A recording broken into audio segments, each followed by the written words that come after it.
जय सिया राम साथियों, Hanuman ji IAS classes में आपका स्वागत है। तो चलिए साथियों, एक बार फिर हम लोग सौर मंडल की यात्रा करते हैं। आज हम लोग बुध ग्रह को और शुक्र को पढ़ेंगे। इसी प्रकार हम लोग एक एक क्लास में दो दो ग्रहों को पढ़ते जाएंगे, क्योंकि काफ़ी डिटेल में पढ़ रहे हैं हम लोग। तो क्लासें थोड़ी ज़्यादा होंगी, सौर मंडल में कम से कम 8-10 क्लासें होंगी और पूरा सौर मंडल फिनिश हो जाएगा आपका। ठीक, शुरू को मैं पढ़ा ही चुका हूँ और 2 क्लासें हो चुकी हैं सौर मंडल पे। आज यह तीसरी क्लास है सौर मंडल की। ठीक, बड़ा महत्वपूर्ण टॉपिक है, इसलिए यह इसको थोड़ा हम लोग डिटेल में पढ़ेंगे। तो क्लास को चालू किया जाए। सौर मंडल,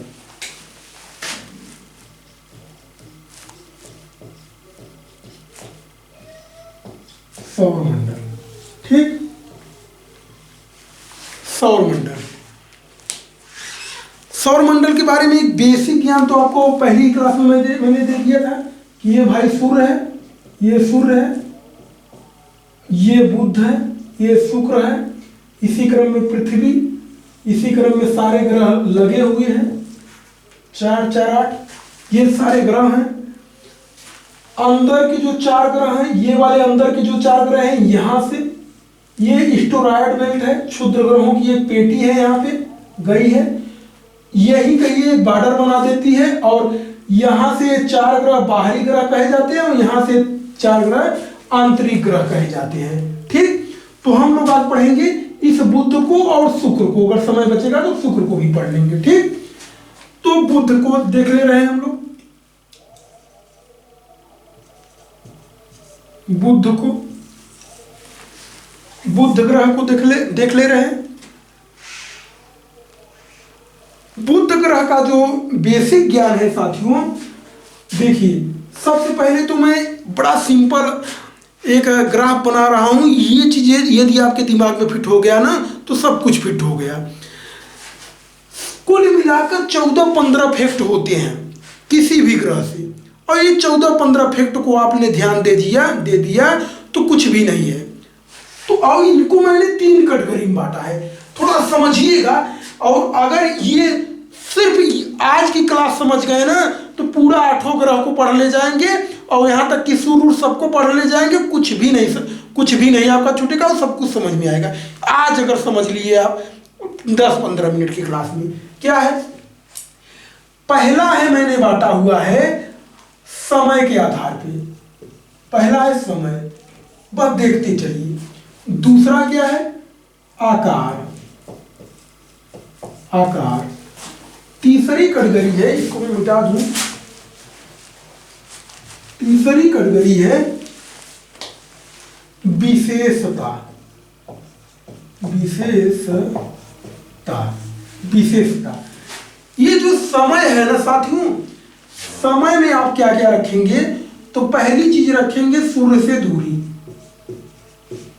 सूर्य से दूरी।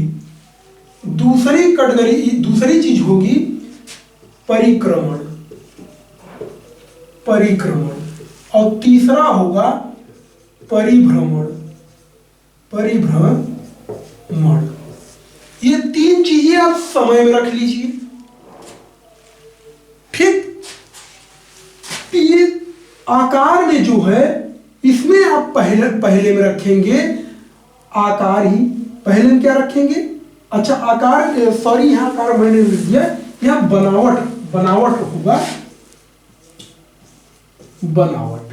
ठीक, बनावट, बनावट में पहला होगा आकार, आकार।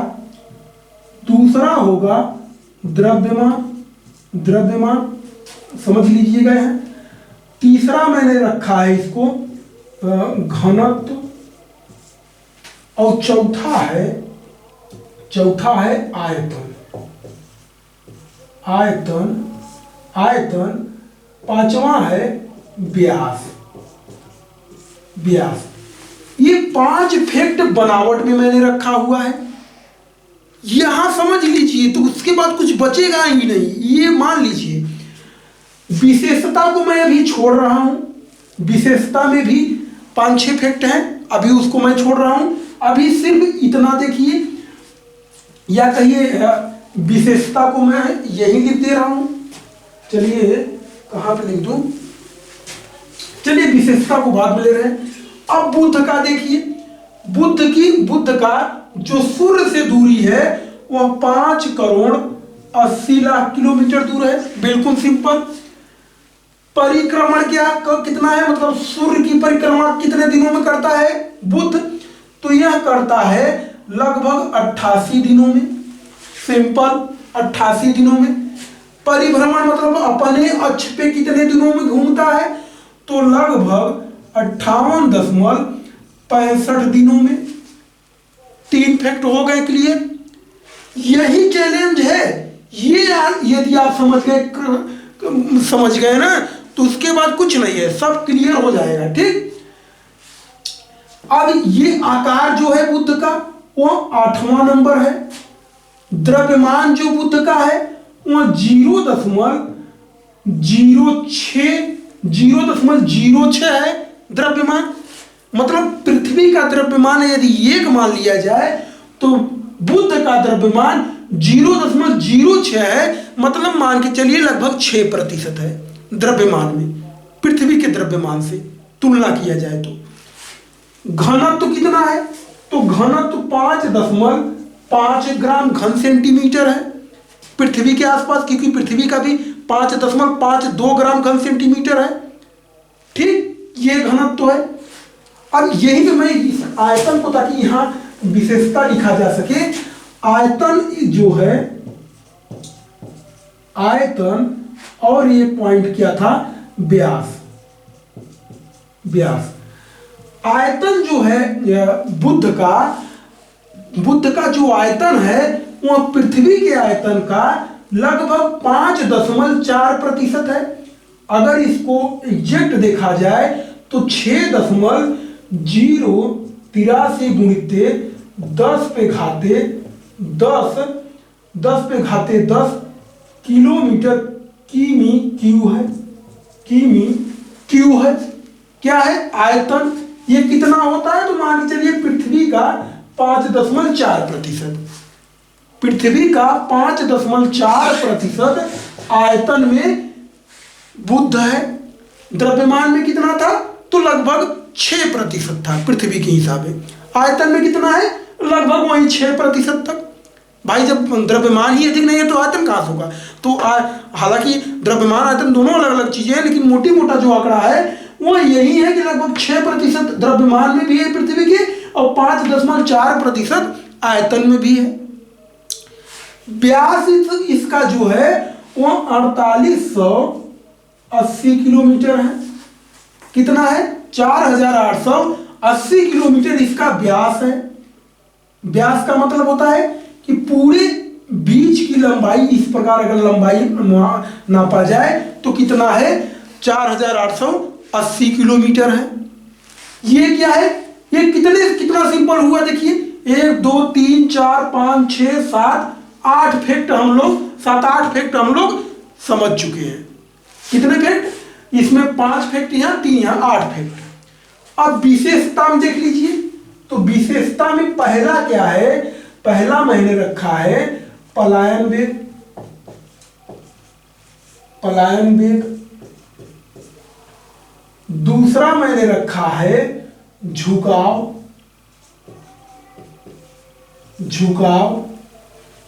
ये इधर मैं इसको मिटा दे रहा हूं, बस आप लोग समझ ही रहिएगा कि 5.4% है। तीसरा है उपग्रह, चौथा है गुरुत्व, पांचवा है, चौथा गुरुत्व हो गया, पांचवा है वायुमंडल।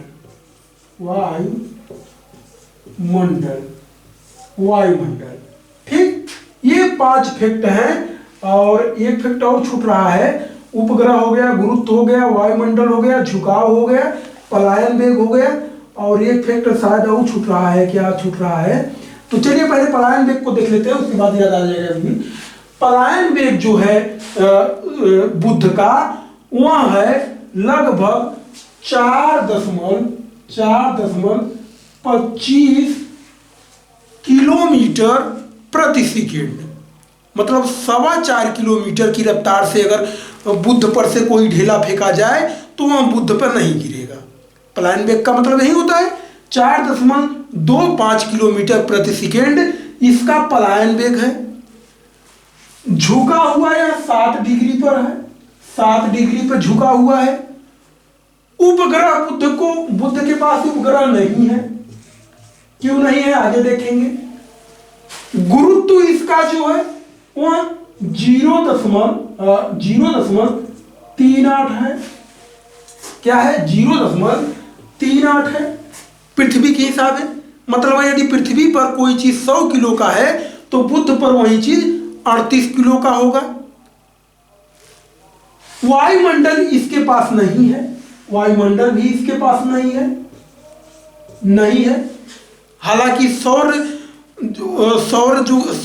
सूर्य से जो निकली हुई गैसें हैं वह सूर्य के निकले हुए गैसों के परमाणु ही बुध पर हल्का फुल्का वातावरण बनते हैं, लेकिन बुध का वह अपना वातावरण नहीं है, वह सूर्य के गैसों के परमाणुओं से बना वातावरण है, तो बुध पर वातावरण नहीं है।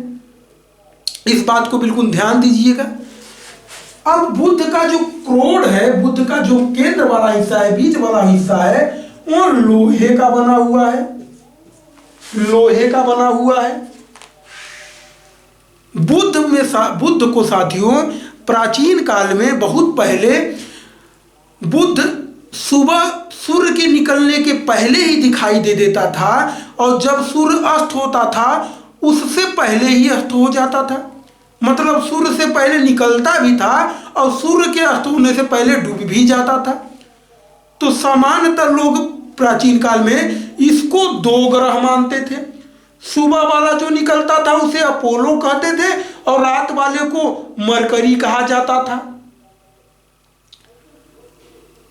सूर्य, ये बुध जो है वह सूर्य और पृथ्वी के बीच से जब गुजरता है तो इसे बुध का पारगमन कहा जाता है। क्या कहा जाता है? पारगमन। पारगमन यानी पार कर रहा है, गमन कर रहा है। जब बुध, ये सूर्य हो गया, ये बुध है, ये पृथ्वी है, ठीक, ये सूर्य है। अब जब बुध सूर्य और पृथ्वी के बीच से गुजर रहा है ना, जब बीच से गुजरेगा, दोनों के बीच में आएगा, तो इसे बुध का पारगमन कहा जाता है। क्या कहा जाता है? बुध का पारगमन कहा जाता है। यह घटना 2006 में घटी थी, अब 2032 में घटने वाली है, ठीक। बुध से संबंधित साथियों इतनी चीजें यदि आपको पता है ना, तो यकीन मानिए सब कुछ पता है। एक ही स्लाइड में सोचिए, सब कुछ आपको पता हो गया, कुछ भी नहीं बचा। रही एक पॉइंट यहां छूटा था विशेषता वाले में, तो उसको और डाल लीजिए, तापमान को।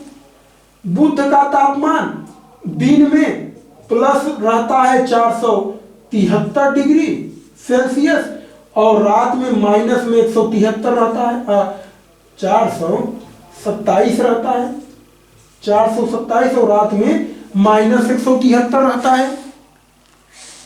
दिन में प्लस 427 है मतलब, और रात में माइनस 173 डिग्री सेल्सियस तापमान है बुध का। दोनों को जोड़ देंगे तो आ जाएगा लगभग 600 डिग्री सेल्सियस। मतलब जो बुध का तापांतर है वह 600 डिग्री सेल्सियस का है। मतलब जो एकदम उच्चतम बिंदु है वह 427 है, प्लस जा रहा है, और जो सबसे निम्नतम बिंदु है माइनस में जो की जा रहा है 173 डिग्री है। मतलब सबसे ठंडे में और सबसे गर्म वाली स्थिति में 600 डिग्री सेल्सियस का अंतर है। इसी को ताप का अंतर कहा जाता है, तापांतर कहा जाता है, ठीक। इतनी चीजें अगर आपको पता है ना साथियों, तो सब कुछ पता है। बुध अपना जो परिक्रमण करता है, ये वाला जब सूर्य का चक्कर काटता है तो काफी तेज काटता है, 48 किलोमीटर प्रति सेकेंड की रफ्तार से काटता है। इस बात को भी आप लोग ध्यान रखिएगा। अब हम लोग दूसरे ग्रह को देखेंगे जिसका नाम है सूर्य। ठीक, बाकी सारी चीजें वहीं बने रहने दीजिए, इसीलिए तो मैंने उसको बना दिया है। बाकी सारी चीजें, अच्छा इसको मैं मिटा दिया हूं, चलिए मैं फिर लिख दे रहा हूं इसको। बाकी सारी चीजें वहीं रहने दीजिए।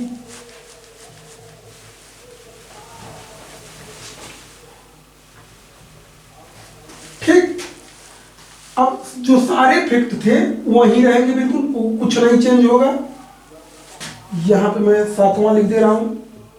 अच्छा, 6वां 5वां 6, अच्छा 6 ही है। ठीक, तापमान, ये वाला भी पॉइंट इसको मैं मिटा दूं। अब इसी आधार पर आप शुक्र को देख लीजिए। शुक्र को देख लीजिए तो शुक्र का जो सूर्य से दूरी है वहां कितना है? 10 करोड़ 80 लाख किलोमीटर है। सूर्य से कितनी दूर है शुक्र? 10 करोड़ 80 लाख। बड़ा सिंपल है। बुध कितना था? 5 करोड़ 80 लाख। ये कितना है? 5 करोड़ और जोड़ दीजिए 10 करोड़ 80 लाख हो गया। बड़ा सिंपल है, इसको याद करना। ठीक, दूरी सूर्य से है। अब परिक्रमण कितना है? तो परिक्रमण जो इसका है वह 225 दिनों का है। मतलब सूर्य की एक परिक्रमा करता है यहाँ 225 दिनों में। लेकिन जो इसकी लंबी कहानी है वह ये परिभ्रमण की है। परिभ्रमण जो करता है वह 243 दिनों में करता है। मतलब इसका जो एक दिन होता है वह 243 दिनों का होता है पृथ्वी के हिसाब से देखा जाए तो। मतलब शुक्र पर लगभग 122 दिनों का रात और 122 दिनों का दिन होता है। ये चीज है शुक्र के साथ। इसका जो आकार है वह 6वां नंबर है। अब देखिए ये चीजें कंप्लीट है ना, तो सब कंप्लीट है। बनावट में आप 5 फैक्ट को रखेंगे। यहां मैं 2 चीजों को मिटा दिया हूं। मैंने कौन क्या क्या मैंने मिटाया है? घनत्व हो गया, आयतन को मैंने मिटाया हुआ है, आयतन को मैंने मिटाया हुआ है और व्यास को मिटाया हुआ है। व्यास, ये 5 फैक्ट बनावट में याद रखिएगा। इसका जो द्रव्यमान है साथियों वो 0.8 है। द्रव्यमान मतलब है इसका क्या? पृथ्वी का द्रव्यमान यदि 100 है तो शुक्र का द्रव्यमान लगभग 80 के ऊपर है। 0.8 है। मतलब पृथ्वी के द्रव्यमान से लगभग 80% के ऊपर है इसका द्रव्यमान, शुक्र का द्रव्यमान। देखिए अब क्यों इसीलिए इसको शुक्र पृथ्वी का बहन कहा जाता है शुक्र को, क्योंकि इसका द्रव्यमान भी लगभग बराबर है, इसका द्रव्यमान भी लगभग बराबर है और इसका घनत्व भी लगभग बराबर होगा। घनत्व जो है 5.27 ग्राम इसका घनत्व है। घनत्व भी लगभग बराबर है क्योंकि 5.52 ग्राम पृथ्वी का है, तो इसका भी घनत्व लगभग बराबर है। इसका जो आयतन है साथियों, आयतन जो है पृथ्वी शुक्र का वह 0.88 है। मतलब ये कहिए इसका एग्जैक्ट आयतन देखेंगे तो एग्जैक्ट आयतन जो है इसका शायद 9.38 गुणित 10 पे घाते 11 किमी क्यू है। मतलब आयतन में पृथ्वी से यह लगभग 88% के लगभग है। 88% के लगभग है। अगर आयतन पृथ्वी का 100 है तो यहाँ 88 है, 12 कम नहीं तो पृथ्वी के बराबर होता है इसका आयतन। तो आयतन में भी यह लगभग बराबर है पृथ्वी के। इसको थोड़ा डाटा को चेक करिएगा, हालांकि सही तो है लेकिन थोड़ा चेक कर लीजिएगा, और नहीं भी चेक करेंगे तो कोई दिक्कत नहीं है। अगली क्लास में जब हम लोग पृथ्वी को पढ़ेंगे अगर ये डाटा थोड़ा गड़बड़ हुआ तो मैं बता दूंगा। ठीक, व्यास इसका जो है वह 12,104 किलोमीटर है। 12,104 किलोमीटर है। पृथ्वी का व्यास कितना है? तो पृथ्वी का व्यास 12,755 किलोमीटर है।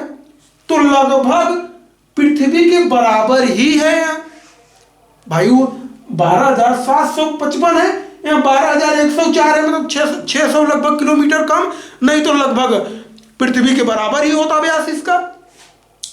इसी कारण से तो कि आयतन हुआ, द्रव्यमान हुआ, घनत्व हुआ, और ये क्या बोलते हैं व्यास हुआ, आकार भी 6वें नंबर पे है, पृथ्वी 5वें नंबर पे आता है। तो सब चीजें तो पृथ्वी के से लगभग करीब ही हैं, तभी तो पृथ्वी का वहन कहा जाता है इसको, शुक्र को। और एक चीज और जो महत्वपूर्ण है, क्योंकि वहन करीब होती है, यह पृथ्वी से साथियों मात्र 4 करोड़ किलोमीटर दूरी पर है। जैसे देखिए मैं यहां बना दे रहा हूं, ये सूर्य हो गया, ये बुध है, ये सूर्य है, ये बुध है, ये शुक्र है, ये पृथ्वी है और ये मंगल है, ये मंगल है। यदि ये पृथ्वी है और ये मंगल है, ये शुक्र है, तो आपके मन में प्रश्न आ सकता है कि यार मंगल को क्यों नहीं वहन कहा गया?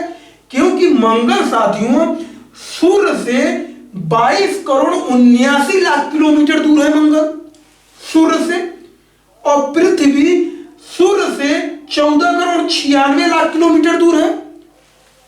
और जो ये शुक्र है वह सूर्य से 10 करोड़ 80 लाख किलोमीटर दूर है।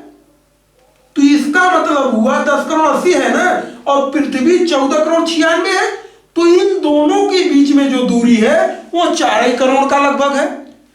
जबकि पृथ्वी 14 करोड़ 96 लाख किलोमीटर दूर है और मंगल 22 करोड़ 79 लाख किलोमीटर दूर है। तो अगर इसको मैं 15 भी मान लूं और इसको 22 भी मान लूं, राइट है, तब 7 करोड़ किलोमीटर का अंतर आता है मंगल और पृथ्वी के बीच का, क्योंकि सूर्य से 22 करोड़ 79 लाख किलोमीटर पे दूर है और ये 15 करोड़ किलोमीटर दूर है। तो इसके और इसके बीच में लगभग 7 करोड़ किलोमीटर के ऊपर का अंतर हुआ कि नहीं हुआ? तो शुक्र करीब हुआ पृथ्वी के ना, तो इस कारण से भी शुक्र को पृथ्वी का वहन कहा जाता है। क्या ये चीज समझ पा रहे हैं आप लोग? बहुत आसान है, कुछ नहीं है। ये हो गया 8 फैक्ट शुक्र के बारे में। अब शुक्र का पलायन वेग देख लेते हैं, जो 10.36 किलोमीटर प्रति सेकेंड है पलायन वेग शुक्र का। झुकाव जो है वह 2.64 डिग्री पे झुका हुआ है, 2.64 डिग्री पे झुका हुआ है अपने अक्ष पर। उपग्रह इसके भी नहीं है भाई। क्यों नहीं है? जब बृहस्पति को पढ़ेंगे तो हम वहां बताएंगे, क्योंकि सारे सबको वहीं खींच ले जाता है, गाढ़ माना जाता है, उसको आगे देखेंगे। इसका गुरुत्व जो है साथियों शुक्र ग्रह का जो गुरुत्व है वह लगभग, शुक्र का गुरुत्व लिखिए कितना है, ये डाटा मैं मिस कर रहा हूं। शुक्र का जो गुरुत्व है, चलिए इस डाटा को अगले लेक्चर में मैं बता दूंगा। वायुमंडल जो है, गुरुत्व छूट रहा है शुक्र का, कैसे मत लीजिए, अगले नेक्स्ट पार्ट में मैं बताऊंगा। वायुमंडल जो है उसमें CO2 लगभग 96% है। नाइट्रोजन CO2 के बाद नाइट्रोजन लगभग 1 से 3% है। उसके बाद सल्फर डाइऑक्साइड की मात्रा इस ग्रह पे पाई जाती है शुक्र पे। तापमान इसका 475 डिग्री सेंटीग्रेड है, 475 डिग्री सेंटीग्रेड है अधिकतम तापमान इसका। मतलब अधिकतम तापमान इसका सारे ग्रहों में सबसे अधिक है। शुक्र का तापांतर बुध का अधिक है, लेकिन सबसे अधिक तापमान शुक्र पर है, क्योंकि इस शुक्र ग्रह पे सक्रिय ज्वालामुखी पाए जाते हैं। इसमें ज्वालामुखी फटते रहते हैं और सल्फर डाइऑक्साइड की मात्रा बढ़ती रहती है। सल्फर डाइऑक्साइड का बादल पाया जाता है इस शुक्र ग्रह पे। जिसके कारण यह ग्रह काफी गर्म होता है। एक कारण और है, जो सूर्य का प्रकाश शुक्र पे आता है, सूर्य का प्रकाश जो शुक्र पर आता है, उस पूरे प्रकाश का 70% लगभग हिस्सा शुक्र वापस कर देता है, परावर्तित कर देता है कि सूर्य ले लो अपना प्रकाश। और जब 70% वापस कर देता है तो प्रकाश के कारण ही तो सारी चीजें दिखाई देती हैं, तो शुक्र चमकता हुआ दिखाई देता है। बाकी जो 30% जो सूर्य का प्रकाश होता है, यह अपने वायुमंडल में ही ऑब्जर्व कर लेता है, जिसके कारण इसका तापमान काफी हाई हो जाता है। शुक्र भी जब पृथ्वी और सूर्य के बीच से गुजरती है तो उसे शुक्र का पारगमन कहा जाता है। शुक्र को भी शाम का तारा, सुबह का तारा कहा जाता है, और बुध को भी शाम का तारा और सुबह का तारा कहा जाता है, क्योंकि दोनों ग्रह, शुक्र और बुध दोनों ग्रह पृथ्वी के पहले पड़ते हैं। सूर्य, भाई सूर्य का प्रकाश पृथ्वी पे पहुंचेगा तो इन दोनों को ढांक कर पहुंचेगा ना, तो दोनों चमकते हैं इसके प्रकाश के कारण पृथ्वी से। इस कारण दोनों को शाम का तारा और सुबह का तारा कहा जाता है। ठीक, इस वायुमंडल में मैंने बता ही दिया, CO2 लगभग 96%, नाइट्रोजन 1 से 3-4% पाया जाता है, और बचा खुचा सल्फर डाइऑक्साइड पाया जाता है शुक्र पर। ठीक, इतनी कहानी शुक्र की थी। शुक्र पे जो गुरुत्वाकर्षण है वह मैं मिस कर रहा हूं, उसको मैं नेक्स्ट पार्ट में बता दूंगा। ठीक, तो उम्मीद करता हूं साथियों क्लास अच्छा लगा होगा। यदि क्लास अच्छा लगा हो तो हनुमान जी के चैनल को सब्सक्राइब कर लीजिए, लाइक शेयर करते चलिए। जय सिया राम, बाय बाय।